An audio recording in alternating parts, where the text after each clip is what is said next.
But if you don't have your guys now, there's not a whole lot to choose from, right? Like if you look at the waiver wire, Travis Hunter's on there. He actually had a decent week last week. Yeah. Kendrick Bourne, like, yeah, he had a great week, but if Jennings and Pearsall come back and Kittle's going to be back soon, Kendrick Bourne's useless, right? Like he's cuttable at that point Right. once all those guys get back. You are now tuned in to Go Time Dolphins with Charlie Touche and Kadeem Simmons, the Miami Dolphins podcast that's for the fans and by the fans. Gotta make them lose their mind when it's your time. And it's show time. Going all out when it's go time. Go. I ain't wasting no time.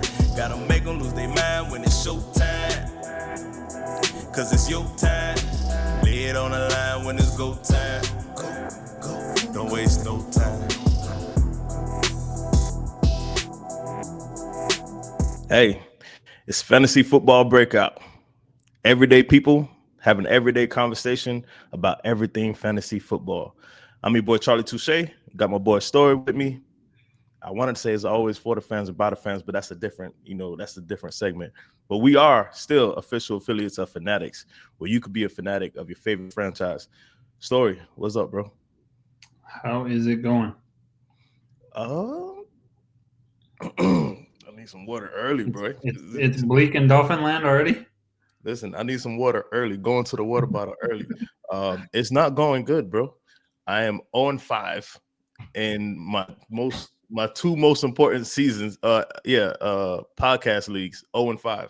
But I found out recently I'm in good company because Matthew Berry's like 0-5 and 1-4. So I'm like, hey, it happens to the best of us. And you're in the neighborhood too, aren't you? Like 1-4. I think I'm 1-4 in both actually. Mm-hmm. But in the podcast league, my one win was a big win. I don't know if you want to tell the people who my one win was against. I'm just saying, how big of a win is it if it was against a team that doesn't have a win? Hey, I beat the defending champion in the league. You did. And what I would like to say is my biggest rival in the league. So if I lose every game and beat my rival, then it's a good season, right?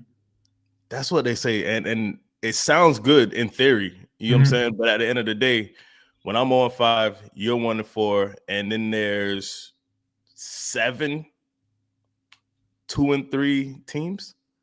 It's like, yo, so you're telling me there's a chance. So shout out to everyone in fantasy football land who started off slow, who doesn't have a win yet, or who's 2-3 or 1-4. We're in the podcast league, the Go Time Dolphins podcast league. The records read like this: 5-0, 5-0, 4-1, 3-2, and then there's 1, 2, 3, 4, 5, 6 2-3 teams, 1-4 team, and an 0-5 team, which is the defending champ and the aforementioned defending champ. Yours truly, Championship Chuck. And then when I looked at this, bro, I'm like, so just quick question on that: if you're 0-5, can you still be called Championship Chuck? I'm Championship Chuck until the end of the season, bro. Okay. Until someone else wins the championship, I'm Championship Chuck. That's how this thing works. I was just checking. Because I could go on a championship comeback, run. You better start soon because we're running out of grass here.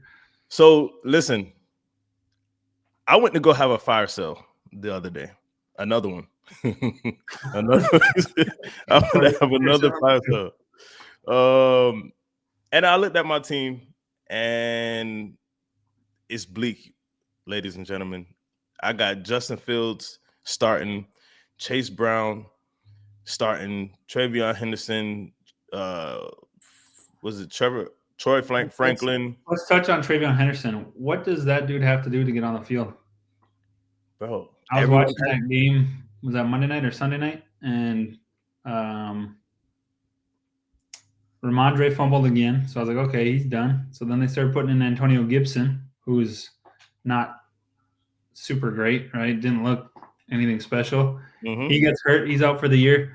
And Henderson still barely got on the field. I don't get it. I don't know what's going on in New England. And the sooner they figure it out, the better it is for my fantasy football teams, because I got Trevion Henderson in about 7 of 10 of my teams.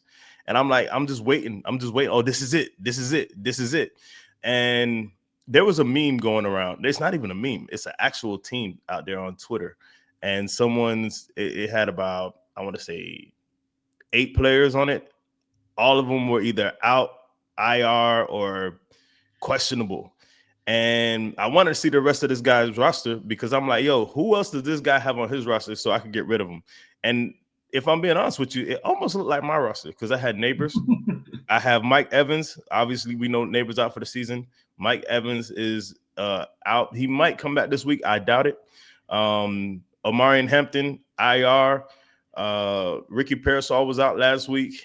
And I believe I just threw the bag on Ricky Parasol just now in this league. Listen, I have $50 left in my fab, and I put it all on Ricky Parasol. That's where I'm at, Story. That's where I'm at, bro. Like $50, half of my budget went to Ricky Parasol on the waiver wire, which he was already on my team, but I had to go back and get him, because my starters is Troy Franklin, Darren Waller, Tyler Warren, and Wan'Dale Robinson, bro. Like, those are my starters. I'm starting 2 tight ends. Wan'Dale Robinson, who I thought would get 13 targets because there's no Neighbors. Yep. My team is in trouble, bro. There's no Darius Slayton now either. Thursday, I think they just ruled him out. See what I'm saying? Like, it should be Wan'Dale. I need a 15 target Wan'Dale Robinson game. And on that note, if Jackson Dart is on your waiver wire, you should consider him, because I think he's going to run a lot. Yeah, he's actually looked pretty good in the 2 weeks he started. The rushing upside, I didn't realize, I guess, how much of a rushing quarterback he was, but he's got some wheels. So before his draft, I am nervous though about him, because he has, I don't know if he knows like how to slide yet. I was just about to say this. So before he got like blew up in the draft process, the season was still going, the college football season. I told LB, like, bro, it's this dude named Jackson Dart coming out. He's going to be on 2 Shades 24. And then I told Kadeem, and Kadeem was like, dang, I don't think he's going to be under the radar enough for you to put him on 2 Shades 24. No. And then next thing you know, he was the talk of the draft. So he didn't qualify for 2 Shades 24. And I told LB, I'm like, bro, I like Jackson Dart. I would want the Dolphins to draft him, because, you know, we're talking about, we're going to take a quarterback in the draft. Tua doesn't protect himself and all this other good stuff. And I'm like, yo, if Jackson Dart's in the second round, obviously before we knew he was going to be a first rounder, which he did go to, what, 20 something? Yeah. So I'm like, yeah, if Dart goes the second round, I like it. So I told LB though, he's going to take all the hits. He's going to try to run people over. He thinks he's Josh Allen, which he's not. He doesn't have Josh Allen size or durability, but at the same time, you can see that he's never going to switch it up, bro. He's just a gamer, and he has to understand, bro, you got to be healthy. Your team is nothing without you. So Jackson Dart got a lot of learning to do. I think he had a hip flexor the first game out there. So yeah, man, we're gonna see what Jackson Dart does this Thursday. But I'm gonna start Wan'Dale Robinson in every league I got and expect 15 targets, or whatever the record is for targets in the game by a receiver. Yeah, he should get a pile, because I mean they don't really have anyone else to throw to, and they're gonna be behind. What's going on with Scatterboo? I don't know, dude. He's I thought he was gonna pop, and I think last week he didn't do much, did he? I don't know. I don't know what he did really, but I do know.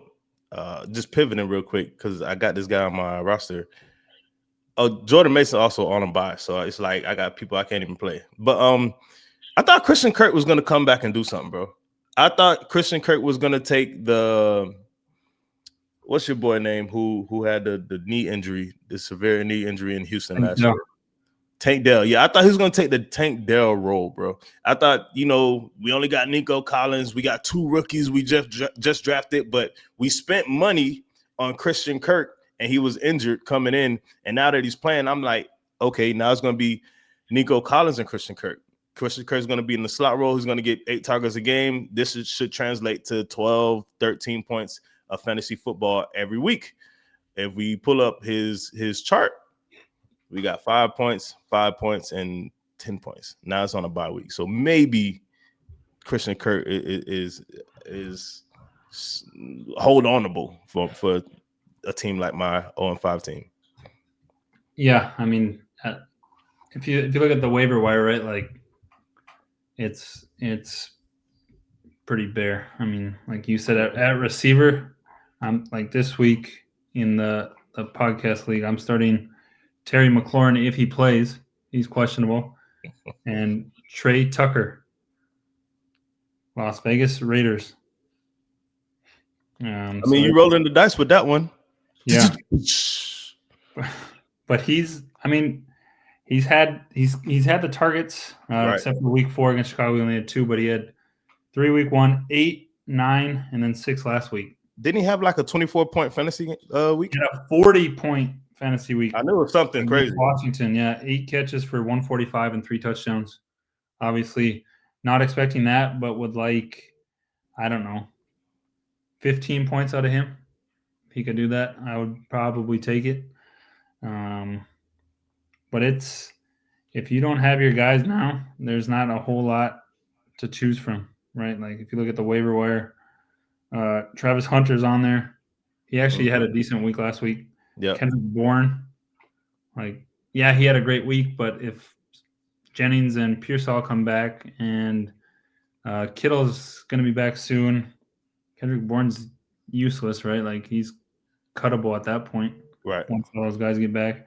And then you got a couple Packer wide receivers, Sterling Shepard, like nothing that gets me excited or wanting to drop anybody. So let's keep it a buck. This fantasy year is far from chalk, right? Like this is across the fantasy football spectrum. Like this is everyone's league, not just our league. And realistically, and this is no joke, you're only a game out the playoffs, Story, at 1-4. Yeah. You're only a game out the playoffs. And then there's 6 2-3 teams in this league. It's a 12-team league, PPR, standard PPR. So talking for yourself and for the 6 teams that are 2-3, which these teams are they're in the playoffs basically. So you're actually a game and a half out of the playoffs. These guys are 1 game out of the playoffs. I'm 3 whole games out of the playoffs. For these 2 and 3 teams and a team that's 1-4, what's the course of action knowing that you're only like a game and a half out the playoffs, but you're 1-4? What's the course of action for you and for these other teams?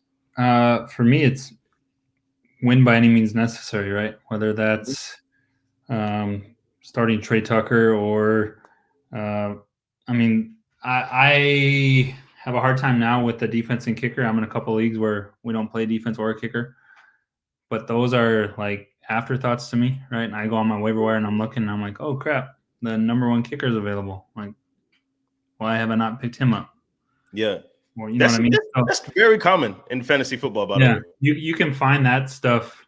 And that's why I don't necessarily draft a kicker high, just because like the dude from the Colts, he's hurt now, but he was the number 1 kicker. Like, no one was drafting that guy, and he was on the waiver wire for 3 weeks. And then defense is just streaming, man. Look at matchups. Hey, hold on. You know the kicker's name for the Colts? Schrader? Oh, I don't know. I was just throwing that at you because I think Schrader. I had him in a couple leagues. Bro, hey, we just said that guy, the kicker for the Colts. Listen, bro, I don't rock with kickers. I don't know if I ever told you this, but I believe kickers and punters shouldn't wear numbers. I think they should wear a K on their jersey and a P on their jersey. Like, yo, you're the kicker, you're the punter. Stop taking cool numbers from other players. So, Schrader is his name. I was right. It is Schrader. I don't know how you knew that, bro. That's crazy. I only knew that because I picked him up in like 2 of my other leagues. I have my team pulled up right now. I can't even tell you who my kicker is. Yeah. I don't know who mine is. Like it's being blocked right here by the Monday Night Football advertisement, and I had to scroll to see it's Cam Little. Like, okay, shout out to Cam Little, top 10 kicker, right? So, like you were saying, in the middle of the season, you're so fixated on, well, I got a kicker, he's delivering somewhat. He gave me 8, and then he gave me 12, and whatever. I'm just riding the kicker roller coaster. But then you go looking, and this is every year for me. you go look in the waiver wire and you see the 2 of the top 7 kickers in the league is available on your waiver wire. But that's exactly why you go kicker last in the draft or second to last, unless you target someone like Brandon Aubrey, who I might take a couple rounds early. And Story hates the fact that I even talk like that. But yeah, man, Brandon Aubrey will save your league and your week more than once. I'm making moves as we speak, picking up kickers. This man just dropped Tyler Loop. Who'd you pick up? Everyday Eddie. My 49ers savior. Nick Moody and picked up Eddie, and he's been clutch. While we're on the podcast, he made this transition. So Jaden Daniels was hurt, bro. And he came back, put up 17 points. Looks like he's gonna be back. What are we doing with Jaden Daniels? Let's say you were that person who had Jaden Daniels. You picked him in the 3rd, 4th round, and then you picked up Drake May. Drake May's delivering for you, and now you have Drake May and Jaden Daniels. What do you do right now? To me, that's going to be I'm going to look at the matchups a lot closer now, right? Like, obviously, if Daniels is out, that's an easy decision, but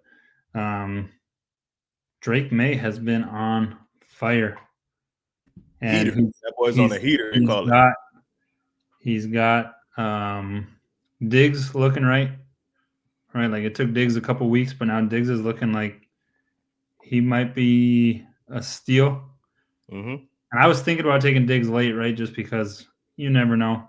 But he's such a diva that I shied away from him, and now I'm wishing I would have taken him late. And then after that, they don't have like guys that are going to consistently score. Like Hunter Henry's going to have his weeks. Keyshawn Booty's going to have his weeks. The running backs will get some. Drake May can run as well, right? Like, baby Josh Allen basically is what they're comparing him to now.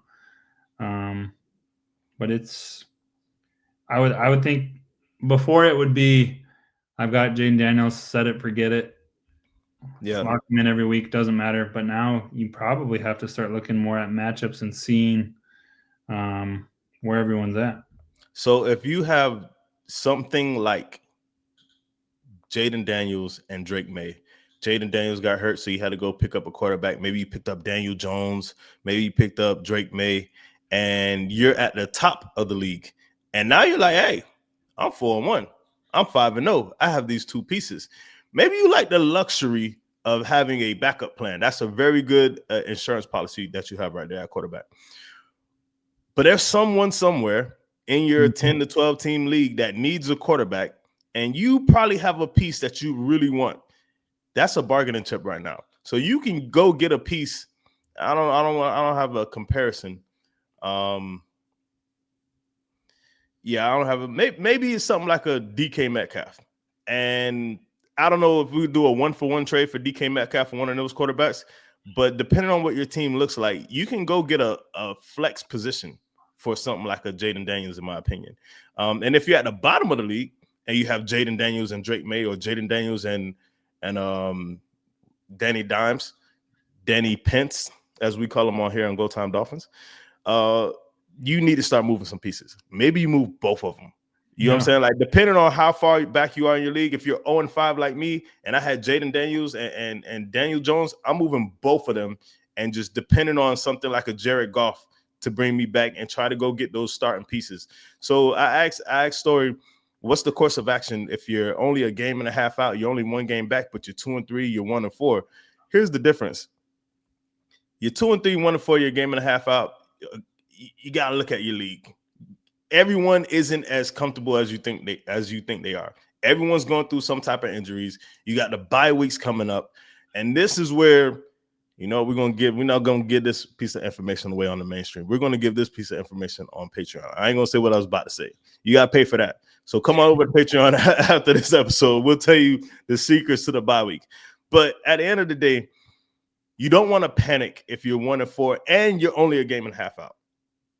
1-4 and being 3 games out the playoffs. Yeah, now what I would do, because I'm unfortunately 0-5 and 4 games out the playoff in another league. What I'm doing in that league, the fire sale is of epic proportion. Like, I don't want anybody on my bench. The bench players in that league are going to look like, it's not even, let's go to the waiver wire, and I could tell you what the bench players will look like in that league. The bench players are going to be Bourne, Mims, Dontavian Wicks, Shepard, Zacchaeus. Those are going to be my bench players because I'm getting rid of everything of value. So I'll take you to my team in that league right now. I'll tell you who I have on my bench right now. I have Mike Evans. He's out, obviously. Yep. I have Wanda Robinson. I have Chris Olave. I have Darnell Mooney, Jordan Mason, Hawkinson, and RJ Harvey. But I also have Darren Waller because I paid a ton of fab for him. Everybody must go. I need a starting lineup where maybe I could go on a 4-game run, put me back in the conversation. Get hot fast. Hot, quick. And then it is what it is. So there's a team in our league. Shout out to Team Itachi. He was the worst team in the league and went on an 8-game winning streak and won the championship that season. Him and Story have the most championships in that league, 3 apiece. So it can be done. It's not likely, but don't be the team that has all these starting players and you're 0-5 and you just quit fantasy football. Like, I'll wait till next year. Nah, bro. Like, yo, sell what you have to sell, buy what you have to buy. Move the pieces that are worth it and try to go on a run. Yes, Story? Yeah. So I just looked up points per game, right? Jaden Daniels, 18.99. Drake May, 18.93. Hey, maybe the same person. Maybe we know what we're talking about just a little bit, although we're 0-5 and 1-4. Yeah. But basically the same. I mean, and if you're looking to trade, right, you're probably going to get more out of Jaden Daniels than you are out of Drake May. Just name value alone. Name value. Someone's going to see that, and you're thinking, okay, these 2 guys are the same guy. It doesn't matter which one I trade. I've still got one that I'm starting every week. Jaden Daniels is going to fetch you a little bit more, so that's one I would be shopping if I was in that situation. So, bro, I'm in 10 leagues, like I said. The 2 most important are, the game time league with me and you, the Go Time Dolphins league. Obviously, we're both in. But then there's a work league that I'm in. And I had Neighbors. I had Tyreek. They went down in the same week. And then Omari and Hampton just went down this week. All right. Yep. I picked up I have Jaden Daniels, and I also have Justin Fields. I also have Derrick Henry. So I'm like, all right, before Sunday, I tried to move Derrick Henry and Jaden Daniels in a package. Let me field a team over here, right? So now, you got the bye weeks and everything. This team doesn't look as bad as my other 2, and we're actually not that bad. I think we're 3-2 in this league, which we are, but there's no Neighbors, there's no Tyreek, there's no Omari and Hampton, so I got to get ready. We got Achane, Henry, Fields, Drake London, Chris Olave, Tyler Warren, and then again Darren Waller starting in the flex because now I have 2 tight ends starting. But I also have Jaden Daniels on the bench, and I'm saying this to set this up. Although I'm selling Henry in this league, I'm trying to get rid of him in this league because I got Omari and Hampton coming back. I got Trevion Henderson on the bench. Still, I can't believe RJ Harvey's not a thing yet. But J.K. Dobbins is holding on for now. I'm selling Derrick Henry in this league, but I'm still buying Derrick Henry in another league. Like, so it's not just I'm out on this player. Like, yo, it's about value. What can I do to get the value that I need for this particular league that I'm in? And, I'm 3-2 in this league, but I'm 0-5 in another league. Kind of hoping Derrick Henry comes through for me in the 0-5 league, which I'm trying to get him, but the team's not budging. And then in this league, I'm 3-2. I can kind of afford if Derrick Henry decides to show up, maybe I package him up with Jaden Daniels and go get a starter, a surefire starter where, okay, now I'm solidified. I had 2 quarterbacks and I had a few running backs. So just don't be completely out unless you want to be completely out. Well, in my view, right, if you're going to be out after 5 weeks, then you shouldn't have even started playing, to be honest, because, like, You may not think that you can come back. You can come back and make the playoffs. Even if you don't, though, you just giving up, that could cost someone a playoff spot down the road or jeopardize someone's playoff spot. So I was saying don't be completely out on the player, but I'm gonna piggyback off of what you just said. Here's why. All you gotta do is get in the dance. All you gotta do is make the playoffs. Yeah. Forget the 2-5-0 teams. Forget the 4-1 team. All you gotta do is make the playoffs. You know how many times, Story, I make the playoffs and you're eliminated in the first round and the next round is the championship and my team outscored both teams in the championship. It happens in real life. And you look and you're like, oh, maybe, woulda, coulda, shoulda. But listen, all you got to do is make the dance. Do what you have to do to put a team together, to go on a run, sell everybody you have to sell to get the streak started. And let's see what happens. I'm on 5-1 league. I'm 1-4 in another. I'm planning on going on the streak. I don't feel good about it, but I am planning on going on the streak. You have to. I mean, and do, like you said, do what you have to do, right? If you're 1-4, 0-5, depth doesn't matter at that point anymore. Like, sell all your bench pieces, upgrade your starting lineup as much as you can. Get boom or bust players, right? Like, if you catch them when they're booming, you're off to the races, and it's a whole new. I mean, you win 2 weeks in a row, right? At 1-4, if you win 2 weeks in a row, you're 3-4 now. You're right in the middle of the playoff hunt now. And all you have to do is win 2 weeks. 2 weeks is nothing. Before we get out of here, when we met, I think fantasy football kind of brought us together. Oh, we're fantasy football fans. And then somewhere along our relationship in the past 10, 11 years, we realized we're both Survivor fans. So we watched Survivor. Turns out, we locked in like dedicated, avid Survivor watchers. And Amazing Race, by the way. But I only seen one episode of Amazing Race. I gotta catch the other one. What you think about Survivor so far? Man, there's some characters on that show. And the one tribe that keeps losing. Yeah. They got that one big Canadian dude. Yeah. Usually if you got one big dude like that, like he carries the team. Right? He carries them all the way to the puzzles. And then it's like Jeff said, like, you guys had a big lead and you made zero progress. Like, didn't even have one piece.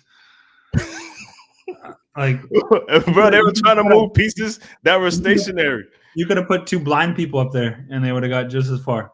Bro, what do you make right before the challenge when the guy from the red team had to say, well, this is the team we're giving the disadvantage to? What did you make of that, bro? That was a big deal. So me and my wife were watching it and I was like, put it on the blue team and just absolutely sink them. That's it. That's right? It. Like, over with. They're probably not going to win anyway, but if you give them the disadvantage, they're 100% not winning. But and like, he earned that. Like, he went to the adventure or whatever, right? Yeah. Picked that as his choice to give another team a disadvantage, and then was like, well, I don't really want to give anyone a disadvantage. Like, bro, it's $1 million. Yo, what did you make of that though? Because the choices were you either get an advantage for yourself or you get an advantage for your tribe. And obviously, behind the scenes, he was kind of on the outs on his tribe. Comes back with an advantage for his tribes, and then he's in his good graces. Just when I think you couldn't do anything dumber, shout out to Dumb, you turn around and do this. So, would you have done it for the tribe, or would you have done it for yourself? So I think it depends on where I'm at in the tribe, right? If I'm bottom of the barrel, and I know I'm bottom of the barrel, I'm probably getting something for myself. Yeah, for sure. Let's be real, because it is what it is. You bring that advantage back for your tribe, right? And now next week they lose. He's still on the bottom. They don't care that he went on an adventure and got them easy win, right? Like, how many times we see people vote out the person who provides all the food for the tribe? Exactly. Like, hey, we're gonna be hungry, but you got to get up out of here.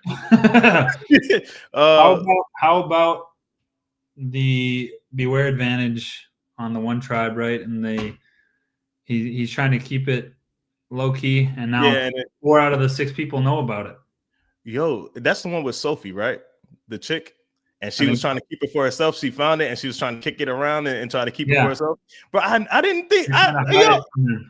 Listen, I kind of thought she was a snake. I ain't gonna lie. From the beginning, I'm like, yo, I don't really rock with Sophie the way they rock with Sophie. So I'm like, I don't know what they see in this girl, but you only have 5 other people. You're only 6-person tribe, so you gotta, align with certain people. And then here she goes. Like, she finds the idol, doesn't tell nobody that they brought her in on, and then was going to keep it for herself. Now, I understand it's for $1 million, but that's pretty shiesty, bro. Like, for someone to bring you in on it, and then you try to backdoor them. That's crazy. Not gonna lie, I kind of liked it, right? Like that's because in Survivor, right? How many times have me and you talked, right? They get an idol and they're telling everybody, and we're like, you got to tell no one. Straight up. The less people know, the better off you are. Like, no, I have nothing. I haven't found nothing. I haven't looked for nothing. I want to be clear. I did not hate it. But I thought it was a snake move. And it was 100% snake move, but I liked it, man. We don't have that anymore. We don't have. It's all kumbaya. Let's all share this idol. This is our idol. No, man. I found it. So that's my idol. That's wild. That's why. How about this? I got something for you. What about Riz, kid? Dude was behind on the puzzle. Try to match up his puzzle pieces in a one-on-one advantage challenge, and ends up making one of the biggest comebacks in the one-on-one challenge ever. My biggest problem with that is, right, like I watch the challenge on MTV, and they do puzzles like that, right? Yeah. And people have been known to look at the puzzles. So once you're done with the puzzle, boom, check. Yep, you're good. Break it down. Tip the table over. Break it down. Grab all the pieces, throw it off. Like if I'm the guy going against Riz, right? Yeah. I finish my puzzle. I leave it up because I'm not sure where my X is. I want to go back and double check, whatever. As soon as I see him going over to my puzzle and cheating, I'm going and flipping all that off. I don't care. Ain't trying if you ain't cheating. That was for him to just let him. Like his defense was, I'm going to cover it up. Okay, he went back to his board. Now let me go. Okay, now I'm going to go back out. Bro, it was marked. It was like marked between like these 2 logs, like where you're supposed to go digging. Like once you put the puzzle together and you completed it, like bro, go do your thing. Tip this little puzzle piece over. He would have been grits. He didn't even have all his pieces. He didn't know he didn't have all his pieces. He didn't know where to start. He didn't know where the edges were. The dude was just completely lost, and then comes back and absolutely smokes him. I mean, it wasn't even close. All right. The last one I got for Survivor. The girl that urinates all the time. like bro, I'm telling you, we're only on episode 3. I just know she's gonna go on herself, bro. I've never seen something like this in life. I never knew that was a thing where you get excited and you got to go use the restroom like right now, like a pet, like a puppy. Well, like I've got 2 young daughters, right? And like sometimes they're laughing or playing too much and they forget to like stuff happens, right? But for sure, like once you're past the age of like 10, bro, she's in her 30s. Or get some medicine or something to control your bladder. There's So look, like when you're a kid and you get tickled and you're tickling, and I understand that. But you're on Survivor and you're on the boat coming over and you have to use the restroom and you go on the side of the boat in real time. Yeah, like that's different, bro. I didn't know that was a thing in real life, bro. Like, oh, we got tree mail. Oh, I gotta go use the bathroom. This is too much. That's crazy, bro. I've never been that excited in my life. I don't think. I've had some good life experiences, but I've never been. What you got on? You know what? Oh, you're a Big Brother fan. Yes, sir. I only watch Celebrity Big Brother, and it's only been a couple times. So I'm not even like every time there's a Celebrity Big Brother, I go watch it. It's only been a couple times. Maybe if there's celebrities on it that I like when Tom Green was on it. Shout out Tom Green, dressed in purple. But anyway, I had to go watch that. So this year, Amazing Race is all Big Brother, former Big Brother. Yeah, bro. Contestants. I know you love that, bro. Try not to spoil the second episode for me because I only seen the first one. But what do you think about Amazing Race so far? So I think there's Big Brother and Amazing Race are 2 completely different shows, right? Like in Big Brother, you can be what they call a comp beast, right? You win all the comps. But the way the rules are set up, like if you are the head of household one week, you can't compete for it next week. So you're automatically on the chopping block, right? Like someone can put you up. You can win your way off of it, whatever. But in Amazing Race, if you're a comp beast, you're going to be at the top every week.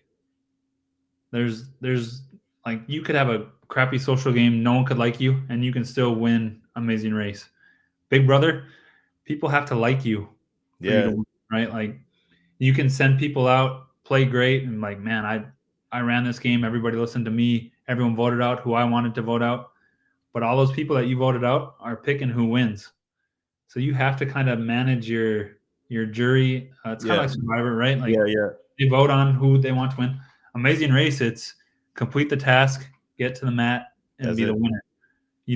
People don't have to like you. You can be the most hated and still win the Amazing Race, which I like. So I think the Big Brother game doesn't really translate to Amazing Race. And some of the people on Amazing Race got voted out early on in Big Brother, or earlier than they should have, because they were winning too many comps. Right? They came out too hot. They're winning everything. People are going, yo, if this guy gets to the end, he's winning. Like, let's vote him out when there's 10 people left. We're on Amazing Race. Just like Survivor. Yep, like that Tucker and his brother, they look right. Like he was a big comp beast in Big Brother, won a bunch, put himself up a couple times, I think, got himself down, whatever. And people didn't like him. He's kind of cocky and like out there. But in Amazing Race, he's going to do good just because he can do stuff and he's better at a lot of things than most people. Listen, spoiler alert.